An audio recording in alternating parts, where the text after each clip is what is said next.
नमस्कार खबरों के इस बुलेटिन में तुहाडा स्वागत है। मैं हाँ तन्नू। पहले एक नज़र चोणवीं खबरों ते। प्रधानमंत्री नरेंद्र मोदी ने कहा है कि भविख उन्हां समाजां दा बेहतर होवेगा जो विज्ञान ते नवीं काਢਾਂ विच निवेश करनगे।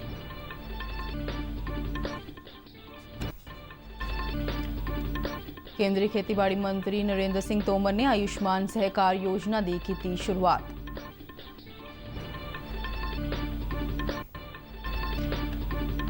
केंद्र सरकार लद्दाख खेतर विचले रोजगार जमीन सभ्याचार ते भाषा नूं सुरक्षित करने लई एक कानून बनाएगी।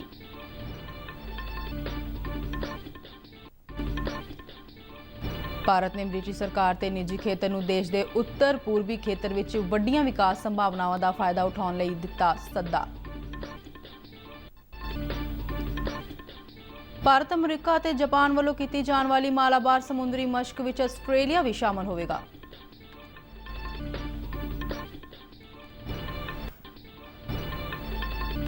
केंद्र वालों लिआंदे गए खेती कानूनों ते विचार करने लई पंजाब सरकार वालों कल सद्दिया गया विधान सभा का विशेष इजलास हंगामे भरिया रहा। आम आदमी पार्टी ते श्रोमणी अकाली दल ने प्रस्तावित बिल दीआं कापियां ना मिलन कारण रोस दर्ज किया। ते हुण खबरां विस्तार नाल। प्रधानमंत्री नरेंद्र मोदी ने कहा है कि भविख उन्हां समाजां दा बेहतर होवेगा जो विज्ञान अते नवीं ढंग तरीकों में निवेश करनगे। उन्होंने कहा कि इस लई दूरदृष्टि की लोड़ है। इस करके सही मौके के फायदों का लाभ उठाउण लई हर एक नूं ही विज्ञान ते नवे ढंग तरीकों में निवेश करना होवेगा। ग्रैंड चुनौतियां सालाना मीटिंग 2020 के उद्घाटनी समागम नूं वर्चुअल माध्यम राहीं संबोधन करदे प्रधानमंत्री ने कहा कि नवीं काਢਾਂ दा रस्ता सहयोग अते लोक भागीदारी नाल तैयार किया जाना चाहिए है। उन्होंने कहा कि विज्ञान बंद कमरिਆਂ ਵਿੱਚ विकसित नहीं हो सकता अते ग्रैंड चैलेंज वर्गे प्रोग्राम इस सोच ते आधारित है। मोदी ने कहा कि भारत में एक मजबूत विज्ञानक भाईचारा है ते म्यारी विज्ञानक संस्थावां भारत की पूंजी ने जिन्हां ने पिछले कुछ महीनों दौरान कोविड-19 की लड़ाई में विशेष योगदान पाया है। उन्होंने कहा है कि कंटेनमेंट तो लैके समर्थ उसारी तक इन्हां दे लाजवाब उपलब्धियां कीतियां ने। उन्होंने कहा कि भारत कोविड लई टीके के विकास में सब तो अगे है। केंद्रीय खेतीबाड़ी मंत्री नरेंद्र सिंह तोमर ने आयुष्मान सहकार योजना की शुरुआत की है। इस स्कीम तहत सहकारी संस्थावां देश में सेहत संभाल बुनियादी ढांचे की सिरजना लई सहायता दी जाएगी। आयुष्मान योजना राष्ट्रीय सहकारी विकास निगम NCDC ने तैयार की है। तोमर ने ऐलान किया कि NCDC संभावी सहकारी संस्थावां नूं आउंदे सालां विच 10,000 करोड़ रुपए के म्यादी कर्जे देवेगी। उन्होंने कहा कि मौजूदा महामारी ने होर सहूलतां की जरूरत ते ध्यान केंद्रित किया है। NCDC की यह योजना किसान भलाई गतिविधियों को होर मजबूत करने वाला एक कदम है। राष्ट्रीय सहकारी विकास कॉरपोरेशन के मैनेजिंग डायरैक्टर संदीप नायक ने कहा है कि देश में सहकारी संस्थावां वालों दित्तियां जा रही सेहत सेवावां को होर मजबूत करने लई NCDC फंड अहम भूमिका निभावेगी। केंद्रीय गृह राज्य मंत्री जी किशन रेड्डी ने लेह लद्दाख का 2 दिना दौरा मुकम्मल करने तो बाद लेह विच मीडिया नाल गलबात करदे कहा है कि लेह पहाड़ी कौंसल चोणां तो जल्दी बाद केंद्र लद्दाख खेतर विच विचले रोजगार जमीन सभ्याचार ते भाषा नूं सुरक्षित करने लई एक कानून बनाएगी। कांग्रेस नैशनल कॉन्फ्रेंस अते जम्मू कश्मीर पीपल्स डेमोक्रेटिक पार्टी ते हमला करदे मंत्री ने कहा है कि यह सियासी पार्टियां राष्ट्रीय हित अते लद्दाख के लोगों लई खत्म की धारा 370 अते 35A के खिलाफ चल के चीन ते पाकिस्तान दीआं पैड़ां ते चलदियां ने। उन्होंने दोहराया कि लद्दाख नूं केंद्र शासित प्रदेश बनाउणा इस दे स्वरपक्षी विकास विच चुक्या एक कदम है तां जो खेतर के बुनियादी ढांचे सिक्ख्या सेहत अते सैर सपाटे का विकास किया जा सके। लद्दाख के पिंडां विच बिजलीकरण बारे लोगों की मांग के संदर्भ में रेड्डी ने कहा है कि केंद्र ने लद्दाख के घरेलू खेतीबाड़ी और छोटे उद्योगों दी लोड़ां पूरीआं करने लई सारे लद्दाख में 24 घंटे बिजली सप्लाई लई 7,500 मैगावाट सोलर पावर की नीति तैयार की है। केंद्रीय खजाना ते कारपोरेट मामलों की मंत्री निर्मला सीतारमण ने कहा है कि केंद्रीय जनतक खेतर एंटरप्राइजेज के पूंजीगत खर्चे आर्थिक वाधे लई एक महत्वपूर्ण संचालक ने अते इन्हां खर्चों नूं वित्ती साल 2020-21 अते 2021-22 विच वधाउण दी लोड़ है। वो पेट्रोलियम ते कुदरती गैस अते कोयला मंत्रालय के सकत्तरां ते 14 केंद्रीय जनतक खेतर के एंटरप्राइजेज के मुखियां अते प्रबंध निदेशकां नूं वीडियो कॉन्फ्रेंस राहीं संबोधन कर रहे सन। मंत्री ने इस वित्ती साल विच केंद्रीय जनतक खेतर एंटरप्राइजेज ਇੰਟਰਪ੍ਰਾਈਜ਼ਸ ਵੱਲੋਂ ਕੀਤੇ ਪੂੰਜੀਗਤ ਖਰਚਿਆਂ ਦਾ ਜਾਇਜ਼ਾ ਵੀ ਲਿਆ। ਖਜ਼ਾਨਾ ਮੰਤਰੀ ਵੱਲੋਂ ਕੋਵਿਡ-19 ਮਹਾਮਾਰੀ ਦੇ ਪਿਛੋਕੜ ਵਿੱਚ ਅਰਥਚਾਰੇ ਦੇ ਵਾਧੇ ਨੂੰ ਤੇਜ਼ ਕਰਨ ਲਈ ਵੱਖ-ਵੱਖ ਭਾਗੀਦਾਰਾਂ ਨਾਲ ਕੀਤੀਆਂ ਜਾ ਰਹੀਆਂ ਮੀਟਿੰਗਾਂ ਦੀ ਲੜੀ ਦੀ ਇਹ ਚੌਥੀ ਮੀਟਿੰਗ ਸੀ। ਵਿੱਤੀ ਸਾਲ 2020-21 ਲਈ 1,15,234 ਕਰੋੜ ਰੁਪਏ ਪੂੰਜੀਗਤ ਖਰਚਿਆਂ ਦਾ ਟੀਚਾ ਮਿਥਿਆ ਹੈ।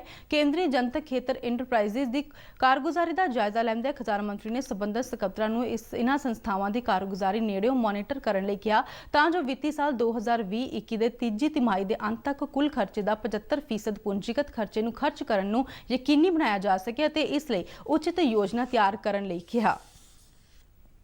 ਉੱਤਰ ਪੂਰਬੀ ਖੇਤਰ ਦੇ ਵਿਕਾਸ ਬਾਰੇ ਮੰਤਰੀ ਡਾਕਟਰ ਜਿਤੇਂਦਰ ਸਿੰਘ ਨੇ ਬ੍ਰਿਟਿਸ਼ ਸਰਕਾਰ ਦੇ ਨਿੱਜੀ ਖੇਤਰ ਨੂੰ ਭਾਰਤ ਦੇ ਉੱਤਰ ਪੂਰਬੀ ਖੇਤਰ ਵਿੱਚ ਵੱਡੀਆਂ ਵਪਾਰ ਸੰਭਾਵਨਾਵਾਂ ਦਾ ਪਤਾ ਲਗਾਉਣ, ਉਹਨਾਂ ਦਾ ਫਾਇਦਾ ਉਠਾਉਣ ਦਾ ਸੱਦਾ ਦਿੱਤਾ ਹੈ। ਵਰਚੁਅਲ ਮਾਧਿਅਮ ਰਾਹੀਂ ਬ੍ਰਿਟਿਸ਼ ਹਾਈ ਕਮਿਸ਼ਨ ਦੇ ਅਧਿਕਾਰੀਆਂ ਨਾਲ ਕੀਤੀ ਇੱਕ ਮੀਟਿੰਗ ਵਿੱਚ ਡਾਕਟਰ ਸਿੰਘ ਨੇ ਕਿਹਾ ਹੈ ਕਿ ਭਾਰਤ ਅਤੇ ਬਰਤਾਨੀਆ ਦੋਵੇਂ ਜੀਵੰਤ ਲੋਕਤੰਤਰ ਆਪਸੀ ਲਾਭਕਾਰੀ ਵਪਾਰਕ ਰਿਸ਼ਤੇ ਦਾ ਫਾਇਦਾ ਉਠਾ ਰਹੇ ਨੇ ਅਤੇ ਦੋਵੇਂ ਮਿਲ ਕੇ ਉੱਤਰ ਪੂਰਬੀ ਖੇਤਰ ਵਿਚਲੇ ਮੌਕਿਆਂ ਤੋਂ ਵੀ ਫਾਇਦਾ ਉਠਾ ਸਕਦੇ ਨੇ। ਉਹਨਾਂ ਨੇ ਕਿਹਾ ਕਿ ਕੋਵਿਡ-19 ਤੋਂ ਬਾਅਦ ਨਵੀਆਂ ਸੰਭਾਵਨਾਵਾਂ ਉਭਰਨਗੀਆਂ ਅਤੇ ਇਹ ਸੰਭਾਵਨਾਵਾਂ ਅਰਥਚਾਰੇ, ਵਪਾਰ ਅਤੇ ਵਿਗਿਆਨ ਖੇਤਰ ਅਤੇ ਹੋਰ ਕਈ ਵੱਖ-ਵੱਖ ਖੇਤਰਾਂ ਵਿੱਚ ਹੋ ਸਕਦੀਆਂ ਨੇ ਅਤੇ ਦੋਵੇਂ ਹੀ ਭਾਰਤ ਤੇ ਬਰਤਾਨੀਆ ਲਈ ਫਾਇਦੇਮੰਦ ਹੋਣਗੀਆਂ।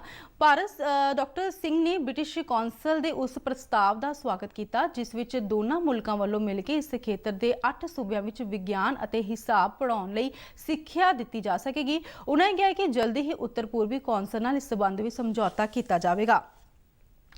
ਭਾਰਤੀ ਖੇਤੀਬਾੜੀ ਦਰਾਮਦ ਮਹਾਮਾਰੀ ਦੇ ਨਿਗਾਰ ਤੋਂ ਬਾਹਰ ਆ ਗਈ ਹੈ। ਸਾਲ 2021 ਵਿੱਚ ਪਿਛਲੇ ਸਾਲ ਦੇ ਮੁਕਾਬਲੇ ਦਰਾਮਦ ਵਧੀ ਹੈ। ਪਿਛਲੇ 5 ਮਹੀਨਿਆਂ ਵਿੱਚ 53,000 ਕਰੋੜ ਰੁਪਏ ਦੀ ਦਰਾਮਦ ਹੋਣ ਨਾਲ ਇਸ ਵਿੱਚ ਵਾਧਾ 14.8% ਦਾ ਵਾਧਾ ਦਰਜ ਕੀਤਾ ਗਿਆ ਹੈ। ਅਪ੍ਰੈਲ ਤੋਂ ਅਗਸਤ ਦੌਰਾਨ ਕਿਸਾਨਾਂ ਨੂੰ ਚਾਵਲ, ਕਣਕ ਅਤੇ ਖੰਡ ਦੀ ਦਰਾਮਦ ਤੋਂ ਲਾਭ ਹੋਇਆ ਹੈ।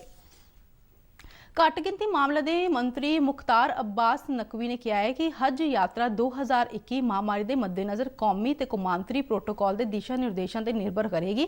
ਨਵੀਂ ਦਿੱਲੀ ਵਿੱਚ ਹਜ 2021 ਜਾਇਜ਼ਾ ਮੀਟਿੰਗ ਦੀ ਪ੍ਰਧਾਨਗੀ ਕਰਦਿਆਂ ਨਕਵੀ ਨੇ ਕਿਹਾ ਹੈ ਕਿ ਹਜ ਯਾਤਰਾ 2021 ਜੂਨ-ਜੁਲਾਈ 2021 ਵਿੱਚ ਹੈ, ਪਰ ਇਸ ਸਬੰਧ ਵਿੱਚ ਅੰਤਮ ਫੈਸਲਾ ਸਾਊਦੀ ਅਰਬ ਸਰਕਾਰ ਅਤੇ ਭਾਰਤ ਸਰਕਾਰ ਵੱਲੋਂ ਲੋਕਾਂ ਦੀ ਸਿਹਤ ਨੂੰ ਯਕੀਨੀ ਬਣਾਉਣ ਲਈ ਕਰੋਨਾ ਮਹਾਮਾਰੀ ਦੇ ਮੱਦੇਨਜ਼ਰ ਜਾਰੀ ਕੀਤੇ ਜ਼ਰੂਰੀ ਦਿਸ਼ਾ ਨਿਰਦੇਸ਼ਾਂ ਤੋਂ ਬਾਅਦ ਲਿਆ ਜਾਵੇਗਾ। ਮੰਤਰੀ ਨੇ ਕਿਹਾ ਹੈ ਕਿ ਸਾਊਦੀ ਅਰਬ ਸਰਕਾਰ ਵੱਲੋਂ ਫੈਸਲਾ ਲੈਣ ਤੋਂ ਬਾਅਦ ਭਾਰਤੀ ਹਜ ਕਮੇਟੀ ਅਤੇ ਹੋਰ ਏਜੰਸੀਆਂ ਹਜ 2021 ਲਈ ਅਰਜ਼ੀਆਂ ਦੀ ਪ੍ਰਕਿਰਿਆ ਅਤੇ ਹੋਰ ਤਿਆਰੀਆਂ ਬਾਰੇ ਐਲਾਨ ਕਰਨਗੀਆਂ।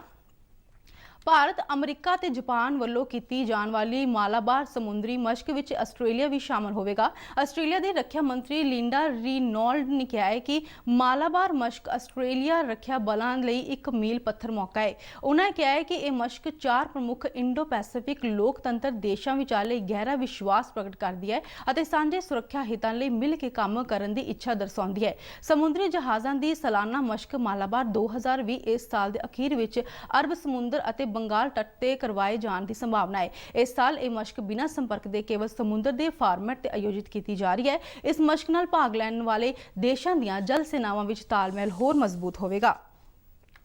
ਭਾਰਤ ਅਤੇ ਸ਼੍ਰੀਲੰਕਾ ਵਿਚਾਲੇ ਸਾਂਝੀ ਸਮੁੰਦਰੀ ਮਸ਼ਕ ਸਲਾਈਨੈਕਸ 20 ਕੱਲ ਤ੍ਰਿਨਕੋਮਲੀ ਤੱਟ ਤੇ ਸ਼ੁਰੂ ਹੋਈ। ਇਸ 3 ਦਿਨਾਂ ਮਸ਼ਕ ਵਿੱਚ ਸ਼੍ਰੀਲੰਕਾ ਜਲ ਸੈਨਾ ਦੀ ਪ੍ਰਤੀਨਿਧਤਾ ਸ਼੍ਰੀਲੰਕਾ ਜਲ ਸੈਨਾ ਜਹਾਜ਼ ਸਾਉਰਾ ਅਤੇ ਗਾਜਾਬਾਹੂ ਕਰ ਰਹੇ ਨੇ, ਜਿਸ ਦੀ ਅਗਵਾਈ real admiral Bandara Jayathilaka, flag officer commanding naval fleet Sri Lanka ਜਲ ਸੈਨਾ ਕਰ ਰਹੇ ਨੇ, ਜਦਕਿ ਦੇਸ਼ ਵਿੱਚ ਨਿਰਮਾਣ ਕੀਤੇ ਗਏ SW ਕਾਰਵੋਟਿਸ ਕੋਮੋਰਤਾ ਅਤੇ ਕਿਲਤਨ ਦੀ ਅਗਵਾਈ real admiral Sanjay Vatsayan, flag officer commanding eastern fleet ਭਾਰਤੀ ਨੇਵੀ ਦੀ ਪ੍ਰਤੀਨਿਧਤਾ ਕਰ ਰਹੇ ਨੇ।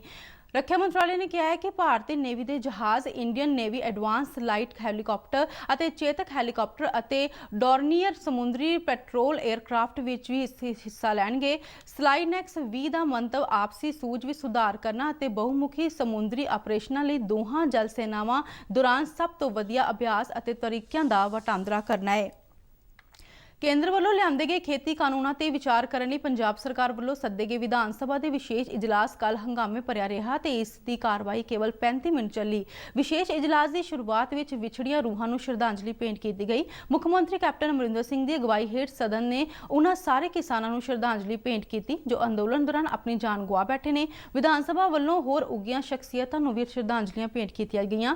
ਵਿਧਾਨ ਸਭਾ ਵੱਲੋਂ ਆਜ਼ਾਦੀ ਘੁਲਾਟੀਆਂ, ਸਿਆਸੀ ਅਤੇ ਹੋਰ ਉੱਘੀਆਂ ਸ਼ਖਸੀਅਤਾਂ ਅਤੇ ਸੈਨਿਕਾਂ ਨੂੰ ਵੀ ਸ਼ਰਧਾਂਜਲੀ ਸ਼ਰਧਾਂਜਲੀ ਭੇਂਟ ਕੀਤੀ ਗਈ। ਸਮੂਹ ਮੈਂਬਰਾਂ ਨੇ ਵਿਛੜੀਆਂ ਰੂਹਾਂ ਦੇ ਸਨਮਾਨ ਵਿੱਚ 2 ਮਿੰਟ ਦਾ ਮੌਨ ਧਾਰਿਆ। ਆਮ ਆਦਮੀ ਪਾਰਟੀ ਦੇ ਵਿਧਾਨਕਾਰਾਂ ਨੇ ਪੰਜਾਬ ਵਿਧਾਨ ਸਭਾ ਵਿੱਚ ਕੇਂਦਰੀ ਖੇਤੀ ਕਾਨੂੰਨਾਂ ਵਿਰੁੱਧ ਪੇਸ਼ ਕੀਤੇ ਜਾਣ ਵਾਲੇ ਪ੍ਰਸਤਾਵਿਤ ਬਿੱਲ ਦੀ ਕਾਪੀ ਨਾ ਮਿਲਣ ਕਾਰਨ ਵਿਧਾਨ ਸਭਾ ਵਿੱਚ ਧਰਨਾ ਦਿੱਤਾ ਅਤੇ ਸ਼੍ਰੋਮਣੀ ਅਕਾਲੀ ਦਲ ਨੇ ਵੀ ਪ੍ਰਸਤਾਵਿਤ ਕਾਨੂੰਨ ਦੀ ਕਾਪੀ ਨਾ ਮਿਲਣ ਕਾਰਨ ਆਪਣਾ ਵਿਰੋਧ ਦਰਜ ਕਰਵਾਇਆ। ਇਸ ਤੋਂ ਪਹਿਲਾਂ ਮੁੱਖ ਮੰਤਰੀ ਕੈਪਟਨ ਅਮਰਿੰਦਰ ਸਿੰਘ ਨੇ ਖੇਤੀ ਕਾਨੂੰਨਾਂ ਨੂੰ ਸਿਰੇ ਤੋਂ ਰੱਦ ਕਰਨ ਦੀ ਲੋੜ ਅਤੇ ਸੂਬੇ ਵਿੱਚ ਇਹਨਾਂ ਨੂੰ ਲਾਗੂ ਨਾ ਕਰਨ ਸੰਬੰਧੀ ਕਾਂਗਰਸੀ ਵਿਧਾਇਕਾਂ ਦੀ ਸਰਬਸੰਮਤੀ ਦੇ ਮੱਦੇਨਜ਼ਰ ਇਹਨਾਂ ਕਾਨੂੰਨਾਂ ਨੂੰ ਠੋਕਵਾਂ ਜਵਾਬ ਦੇਣ ਦਾ ਸੱਦਾ ਦਿੱਤਾ। ਮੁੱਖ ਮੰਤਰੀ ਨੂੰ ਪੰਜਾਬ ਮੰਤਰੀ ਮੰਡਲ ਨੇ ਵੀ ਕਿਸਾਨਾਂ ਦੇ ਹੱਕਾਂ ਦੀ ਰਾਖੀ ਕਰਨ ਲਈ ਕੋਈ ਵੀ ਲੋੜੀਂਦਾ ਵਿਧਾਨਿਕ ਜਾਂ ਕਾਨੂੰਨੀ ਫੈਸਲਾ ਲੈਣ ਦੇ ਅਧਿਕਾਰ ਦਿੱਤੇ। ਇਸ ਦੇ ਨਾਲ ਹੀ ਖਬਰਾਂ ਦਾ ਬੁਲੇਟਿਨ ਖਤਮ ਹੁੰਦਾ ਹੈ। ਮੈਨੂੰ ਦਿਓ ਇਜਾਜ਼ਤ। ਧੰਨਵਾਦ।